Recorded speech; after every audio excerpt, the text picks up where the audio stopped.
everybody, and welcome to Taking Control, the ADHD podcast on rashpixel.fm. I'm Pete Wright, and I'm here with Nikki Kinzer. Hello, Pete Wright. Hello, everyone. Welcome. I'm drinking tea. You are. I'm drinking water. Have you tried tea since your tea debacle of 2015? Nope. Oh. I haven't even touched the stuff. It's white peach today. White peach. Fun. You like it? Oh, yeah. Oh, it's so good with honey. It's like it's drinking fruit candy. But not in a way that makes it sound terrible. If you don't like fruit candy, then it's not at all like drinking fruit candy. That's right. It's just like honey. Effervescent. That's right. Awesome. We are talking a little bit more about vulnerability and uncertainty today. But before we do that, head over to TakeControlADHD.com and get to know us a bit better. Listen to the show right there on the website or subscribe to our mailing list right there on the homepage, so you'll get a little email every time a new episode is posted. And so please do that. Make sure you don't miss a thing. Connect with us on Twitter or Facebook at TakeControlADHD and call us. You can always leave us a voicemail, 503-664-4ADD. Get your voice, your thoughts, your questions right here on the show. We would love to hear from you. Yes, and I want to add something. Please add. We have a little bit less than a week left for group coaching. So if you're interested in joining a group with ADHD moms or with moms who have children with ADHD, or you're an ADHD professional and you're looking to join a group that focuses on productivity and more of the work kind of stuff, jump on the website and sign up. I'd love to have you join me. It's not if you're an ADHD professional, but if you're a professional who is struggling with ADHD. That's right. That does sound funny. Are you an ADHD professional? Yes. That's a very good point. Yes. So, but that starts those funny groups. So we only have a week left to register, and then the groups will form last week of March. Very exciting. Right. Yes, it is. All right. So what are we talking about today? This is spun off of our last couple of weeks of conversations about vulnerability and uncertainty. What does that mean? Well, it's a good question. I mean, what is it that we're talking about? Because I called you, Pete, this week, and I was like, I'm not really sure what to do with the next episode. And you and I both were kind of like, well, what's the positive spin on this? What? Not that the other stuff wasn't positive, but what can we take away from it? And what do we learn from all of this? And that's sort of where I think we're going to kind of go with being. Maybe it's okay to be uncertain of not knowing where to go with it, or being a little uncomfortable. What are your thoughts? Well, it's a funny thing. I look at uncertainty. I think I hear a lot of fear in people when they talk about kind of uncertainty and what that means, and confusion generally is considered a scary word, right? Mm-hmm. I mean, in your consulting, when you're working with people, doesn't it when people say they're confused, it's usually out of some sort of internal terror, something they don't understand about themselves, and so it causes a constant kind of panic state. I mean, don't you see that? Yeah, especially I think when I hear the word confused, it's more of probably like a decision that has to be made and they're not really sure which way to go, or too much information, not enough information, getting stuck on one particular piece of it. Hard to see sort of the big picture of things. And so, yeah, I mean, I think that there's a lot wrapped around that word. Yeah, there is. And it's so scary. I mean, it can be really, really scary, particularly if you're just learning about your own ADHD. And I think I definitely went through this. There was this period where I was I knew something was wrong. Right. I knew I didn't quite. I've told this story on the show too. I mean, we were sort of addressing this in the context of my daughter and her journey with ADHD. And I realized, oh my goodness, this is also me. So here I am trying to educate myself. And you can kind of see this, if you think of it as a continuum, there's like a line, there's a line in time. And I'm going through this line and I'm feeling pretty good, charting my emotional growth, thinking like, oh, maybe I get this. Maybe I understand what I'm doing here, and maybe I understand more about how I relate with the world. And suddenly it hit me, right? Mm-hmm. There's like this point in time where I realize that I can never be the person that I was yesterday. I know too much I know too much about the way I live. I know too much about my behavior systems. I know too much about the way I can and can't be productive. And I sank. I went into the valley, the great valley of rage and despair. Do you know what I mean? Yeah. Well, I don't. I mean, but I appreciate you explaining it. Well, you can kind of, you visualize my little trend line of happiness going straight along. Hey, I'm learning, I'm researching, and then plummets down into this kind of I went through this severe reaction to what I had learned. It like all hit me all at once. I realized, it becomes this just fable, right? You're living in this fable where it's like, oh my gosh, I am deficient as a person. I am never going to be able to be productive again. And what's even worse, because of my relationship with my daughter, I have totally cursed her forever and ever. Amen. To live in the same, with the same shackles that have been living with. So right? I'm hearing a little guilt there. Maybe. A lot of guilt there, right? I mean, that's exactly the way it was for me, and how long we sit in that valley of sadness and confusion is really determined by our approach to what confusion is. And for me, the lesson was, I have to understand that confusion is a state. It is temporary, and it typically is a gateway to learning. Right? When I'm confused, it is all about opening the door to understanding, right? I would wake up in the morning and I'd have no idea what I would be able to accomplish during the day. I would have no systems in place to be able to, be productive at all. That wasn't even, 8 o'clock day one kind of material. It was how am I going to get out of bed?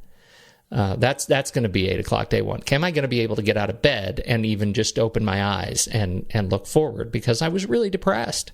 But as soon as I realized that confusion can be a positive trait, right? It can be a thing that we leverage to reframe doubt into opportunity. That everything changed for me. So when did that shift happen for you, as far as being able to see confusion in that light?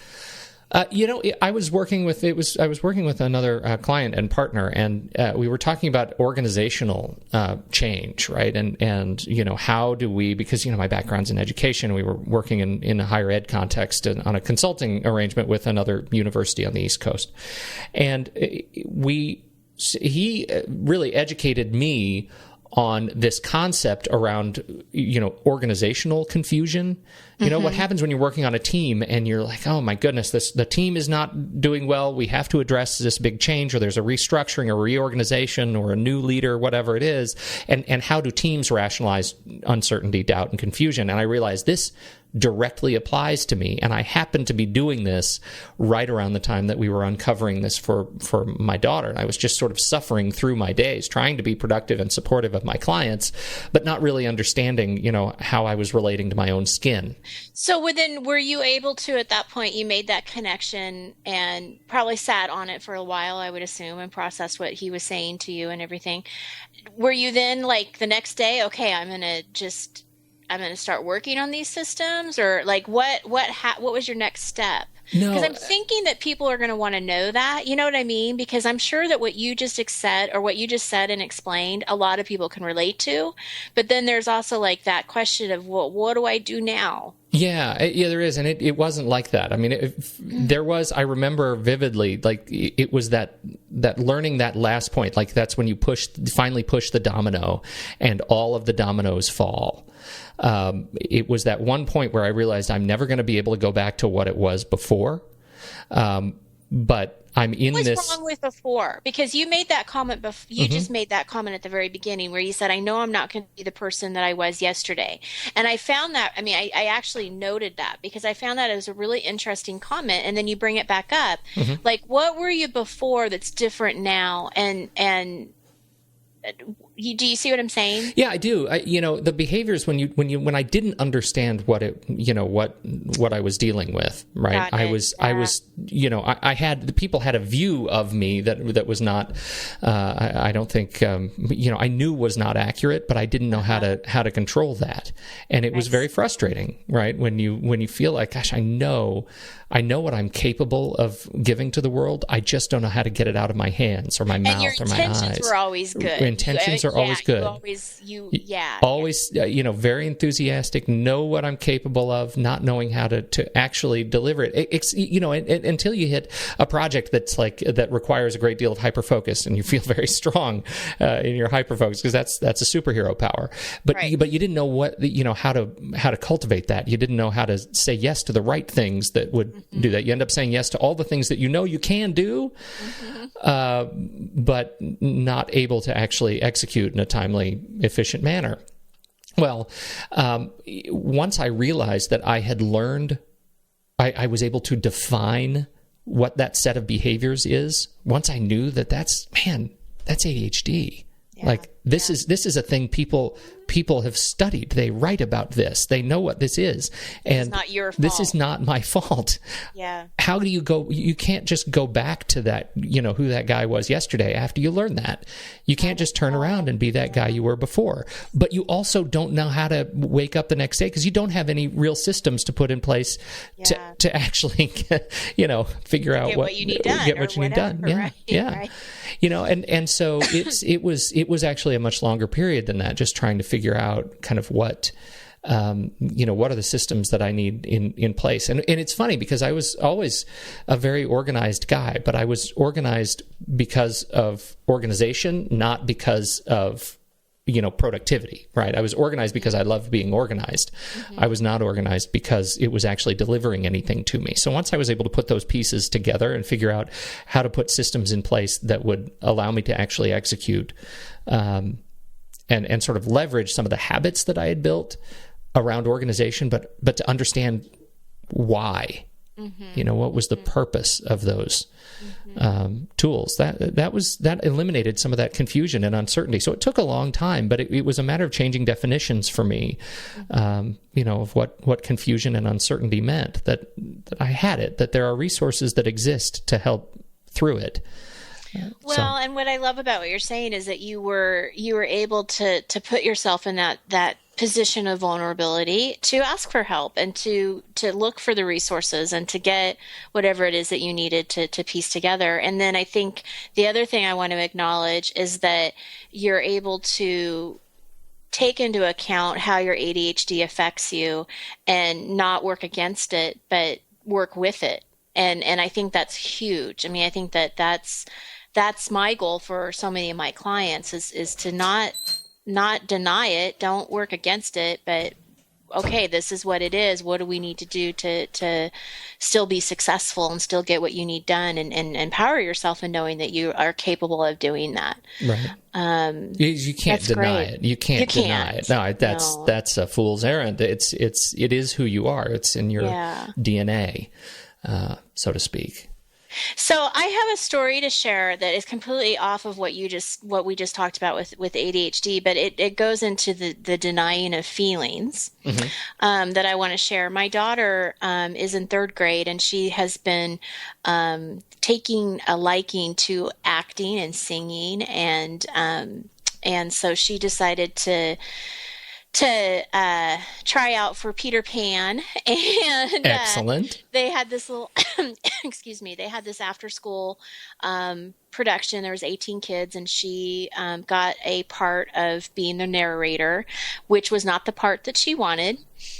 She was disappointed because she wanted to have a bigger part. And so at the time that this was happening, Brad and I, my husband and I, were just really supporting her and just, well, congratulations on trying out. And you were so brave to want to do this. And, this is a good part, and really trying to kind of make it positive for her. And you're going to do great. And she did fantastic and everything. Well, then the next production was the whole third grade class. And she tried out to get a speaking part, and she didn't get it. So she was just going to be in the chorus singing. And she was very upset about this, as you can imagine. And her teacher saw that she was upset and kind of had a conversation with her about, just keep trying and it's going to work out for you, and, just kind of talk to her about it. Well, then yesterday, yes, because yesterday was the production of her third grade performance. I was getting her ready, and she was telling me about her best friend who was in both productions and basically got parts in both of the plays. Oh. And yeah. And my daughter, I talk a lot about my son. I don't talk much about my daughter, but she's a really caring spirit and a very positive spirit. And so she'll take a bad situation and she will make it positive, or she won't make a big deal about it, right? But then when but when it is a big deal, she'll just cry a river. Like, she wears her emotions on her sleeve. Sure. So I'm getting her ready for the production, and she's telling me about this conversation that she had with her best friend, and how her best friend was upset one day. She was sad one day. And Paige says, well, why are you sad? Because you got a speaking part in both plays and you got exactly what you wanted. Why are you sad? Yeah. And, and so they had their conversation, and I asked Paige, and I was really quick, and I kind of had to stop myself for a second, because I was really quick to want to just go to the positive, right? And just say, well, you got to be happy for your best friend and support her and keep trying. I mean, that's what I wanted to say. But after us talking about all of this, I thought, I need to validate how she's feeling right now. Mm-hmm.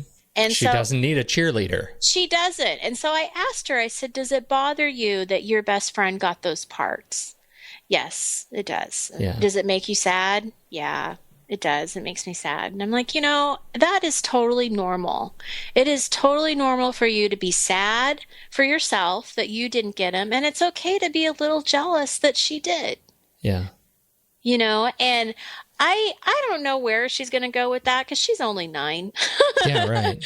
But I really felt like I just had to validate the fact that, it's okay to feel these feelings. Don't try to push them away. Don't try to deny them. And of course, she's growing and she's learning, and there's going to be lots of disappointments and hopefully lots of successes that she's going to be able to celebrate as well. But man, what a hard thing to grasp, that she wanted these things, she didn't get them, and her best friend did. I mean, that sucks. Yeah. It's funny. It's a funny parallel, right? That valley of despair, right? That's part of rationalizing how she feels right now, is that, I can't go back to the way it was before I auditioned and I fancied something about myself that now it appears by external evidence I'm not. And that's, of course, not true, right? Because she's 9, right? It's not true, but that's so easy for the brain to say that. Or I should say the heart to say that, to be just devastated inside, Oh, of course. To have your worldview changed on that kind of level. So that's a big deal. Yeah.